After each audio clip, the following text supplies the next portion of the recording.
All right, it's time for a giant omnibus with Doom Patrol, the Silver Age. Wow. I read this kind of in between other omnibuses. It's, with the Silver Age, it's a little difficult to just go straight through because it is, there's a lot of dialogue. And it's, interesting concepts here. It just took me some time to finish. And so I finally, it's also huge. So a lot of issues in here. But we did this, and here we are. We're going to get to the review in just a second. My name is John Delarose. I'm a #1 best-selling author, an award-winning comic creator, and I would love for you to go to the description below where I've got my links. I've got Subscribestar, I've got Amazon. If you want to support the channel, please go on there, buy a book, get on Subscribestar. I appreciate everybody who does so. We're trying to make cool content and make awesome comics also. So that's the place to support. Thank you so much, guys. All right.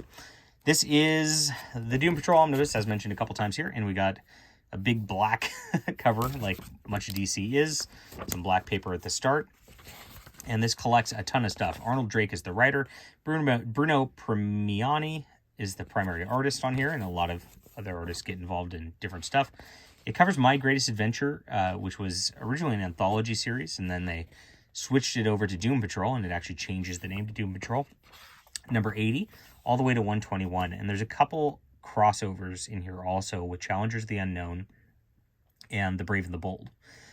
So there's that. The concept of this is really cool, and there's a TV series going on of this. I really much enjoy the TV series on HBO Max. And Dan Fraga is actually one of the storyboard artists on that TV show. So I've been watching that, and I was like, okay, I want to read the original stuff of this, and sure enough, here it is. Now, it feels a lot like the X-Men, and this came out about the same time. It's very interesting that these came out kind of almost in tandem. You've got a guy in a wheelchair who's kind of the smart guy who's running an operation. You've got a girl who all the guys in the group kind of pine for, kind of like Jean Grey. You got a flying Negative Man guy, and who's called Negative Man. And then you've got Robot Man, who's just like the big tank who beats up everything. And she can grow to any size or shrink to any size. So she's kind of like Ant-Man or the Wasp or whatever. So cool stuff. And they get together. You kind of show their origins because they're kind of like, they're freaks in life.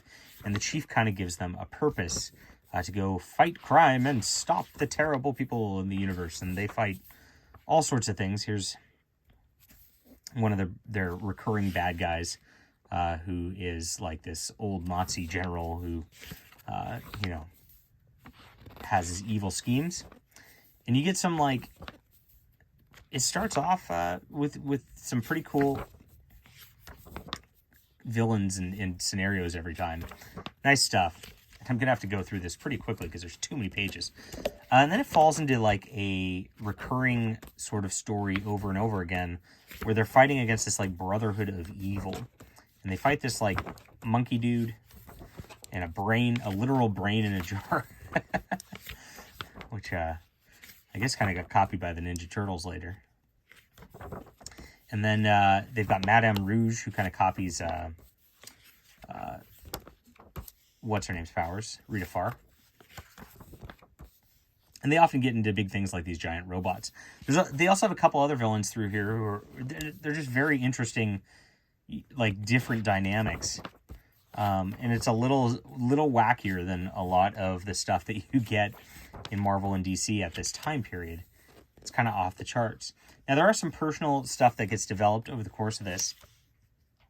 Rita Farr ends up marrying a guy named Mento, who's the 5th richest man in the world. And he's got this helmet that allows him to project mental powers, and is super powerful.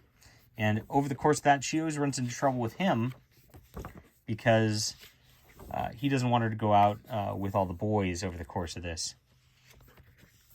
Now, I mentioned the dialogue is very heavy in some aspects of this, and it still is a lot better than most of the Silver Age stuff I've read so far. I mean, I like a lot of the Stan Lee stuff, but DC-wise, this is pretty top-notch DC stuff from what I've read of this era. And once you get further in, way further in, you start to get Beast Boy shows up. So he ends up in the Teen Titans later, but his origins are here, and you actually learn that he was turned green based on like some experimental thing to keep him alive. And that medical process helped him out. And his parents died in Africa. And then he had to come back home.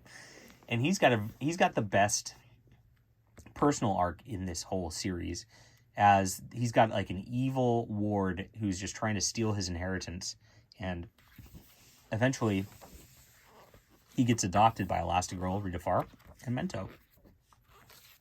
So it's very, very nice happy ending there. Sort of. Except for there's not a happy ending.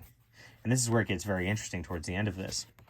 So the villains toward the end of this end up being off the charts and way wackier. You get invaders from outer space. You get like this element man who can turn into any element you want.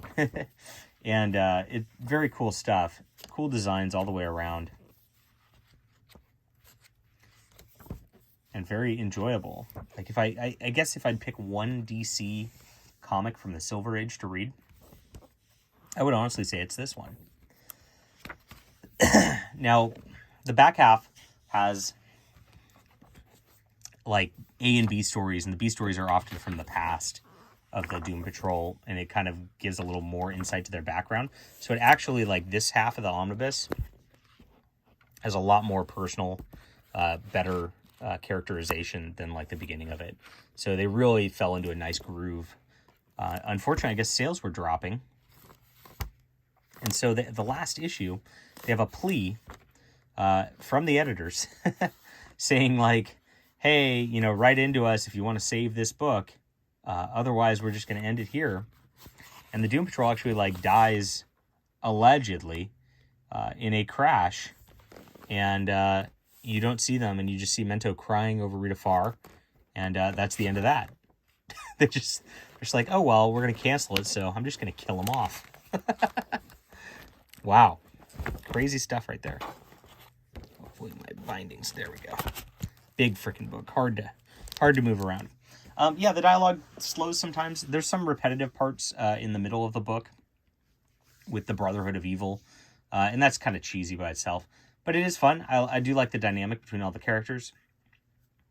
I like kind of their personal development later on in the series. And it was a lot of fun to read. So I'll call this an 8.5 out of 10. And good Silver Age stuff from DC Comics. And I'm happy to have this. All right, hit that like and subscribe button. We'll be back soon.